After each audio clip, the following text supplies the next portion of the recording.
How do you prepare for an interview? That's our topic for today. Are you the type of applicant who actually just prepare for potential questions, then Google the potential answer and get ready for the interview? Or do you do something else?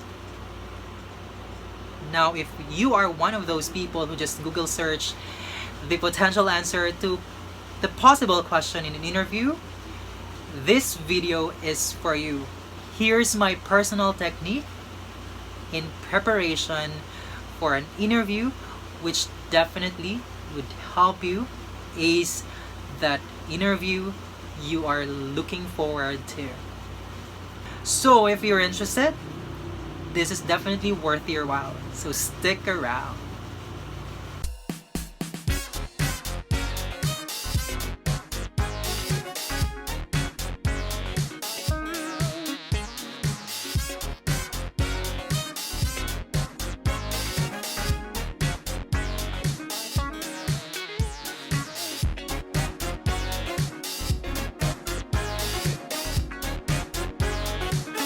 Hi mga kapuyaters! Welcome back to my channel. My name is Von, ang kaagapan nyo sa puyatan. I know it's been a while. I was just really busy with my main job. So I'm starting to question if I have that great time management. You know, knowing what to prioritize between your main job, which pays your bill, or what you love to do. Just kidding. But yeah, I just need to rank my priorities at this point. But definitely, I'd love to continue what I'm doing, and that's sharing my experience and what I know about doing an interview or acing that interview, whether it's for a new job application or promotion. And I'd like to do a shout out to everybody who subscribed. We are already 1,600 community here in Team Mrkapuyater. I really appreciate it. Alright, now our topic for today is about how exactly you should prepare for an interview. Guys, everything should have a technique. This is to ensure that once you get there, you'll be able to ace that job or that promotion. At the same time, you won't really waste a lot of time thinking of what if I won't be able to answer this, or what if I won't be able to have an excellent interview. Now this one will definitely help you, and this is coming from my own experience. There might be different formula or technique, but I'm hoping that this will help you out. And that's by using the power of 3 P's. PPP. If you're interested, stick around. Now, if you're new to my channel, please don't forget to subscribe, hit that bell notification so you get notified in case I have future videos such as like this. Alrighty, so let's get started. As mentioned, I have these 3 P's. What is it? Stay until the end of the video because definitely this will help you out in preparation for your upcoming interview, whether it's a new job or a promotion. Now, if you're interested of other interview specific questions as well as answers, the link is in the description field. You just need to check it out. Alrighty, so I've mentioned 3 P's, and that stands for predict, prepare, and practice. So these are the 3 phases that you need to go through before that scheduled interview. And I'm assuring you, you will get the job or you will get the promotion. So first is predict. Predicting and prediction of what might happen during the interview. What are the possible questions? Who will be the interviewer or potential interviewer? And what exactly the competencies that they are looking for. Knowing these 4 would definitely help you on the first step of making sure that you get the job. These are the examples of what you need to predict. First is who exactly the interviewer or potential interviewer. This way, if you know the personality of the interviewer, that means to say you already know your market. All you need to do is project the same way as your interviewer, because definitely, if you have the same wavelength and you think alike, most likely you'll get that job. Next, potential questions. And that should be based on what competencies or attributes that they're looking for.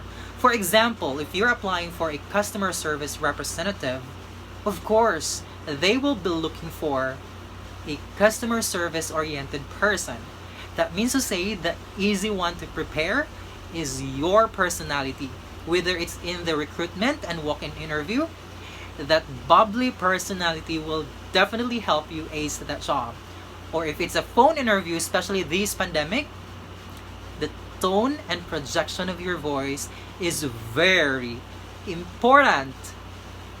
Gotcha? So those are the examples of the things that you need to predict before your scheduled interview. Are you still following?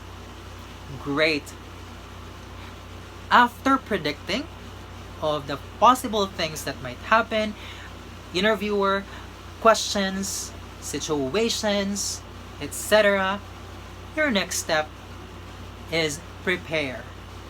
So while you figure that these are the potential things that would happen, the person you'll be talking to, or the situation that might kick in during the interview, it is important to address those predictions. And that's by preparing or the preparation.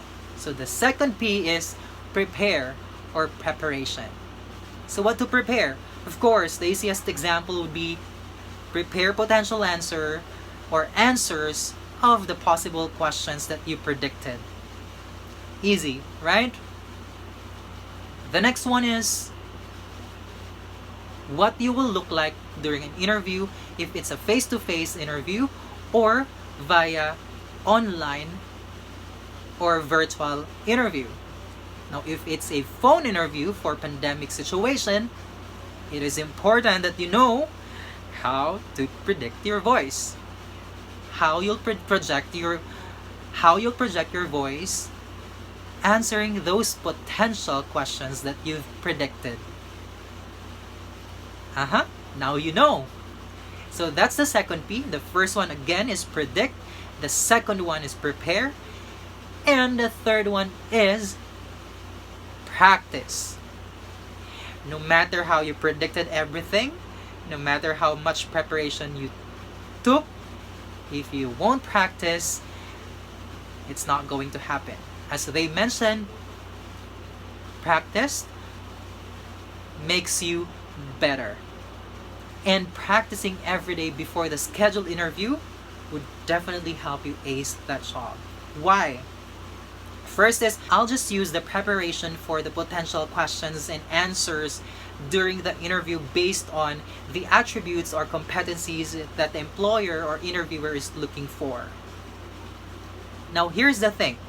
Sometimes we research, we familiarize with the answer, but we really don't take time to practice and practice and practice.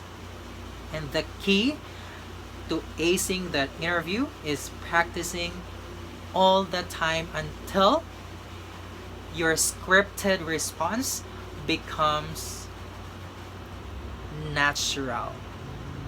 Because sometimes we already know the answer. For example, tell me something about yourself. We know in our head that we will tell something about ourselves. We would tell about our hobby, where we came from, our experiences, or whatever it is that's not in your resume or within the resume. But do you really strategically practice of how to deliver it and how to make sure that your interviewer would not feel that it's a totally scripted answer?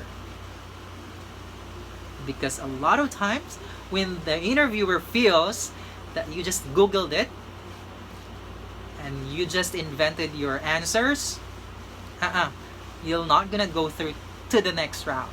So it is important that even if your answers are actually common, you deliver it with sincerity by practicing on how to project your voice. Get that? Alrighty. Again, also, you need to prepare how do you want to project yourself if it's a face-to-face interview or if it's a phone interview or a virtual interview. You need to understand that your personality when you're presenting in an interview should be tailor-fit to what or who they are looking for. Now, if it's again customer service representative, of course they need to be bubbly. If it's a managerial or supervisory position, you need to be showing that bubbly personality, but with authority. So you see, even if we don't think that it's important, now you know that it's important. Alrighty, I hope this helped a little to those people who have a scheduled interview or planning to apply for a certain position and might be interviewed for that role. Again, the 3 P's are predict, prepare, and practice. Now the next question is, what if it's not my personality? And that's a very good question. If you have an idea, comment below. But to answer that question, that's why it's called customer service role or customer service representative role, team lead role, or managerial role, because it's a role and it's something that you need to play. Like an actor or actress in our industry or in a different field, you are a celebrity and actor of your own way and on your own right. So again, understand and know how to play and project that role. Alrighty, thank you so much again for watching. See you guys again next time. And always remember, if you're tired, take a break, but never ever quit. Have a good one.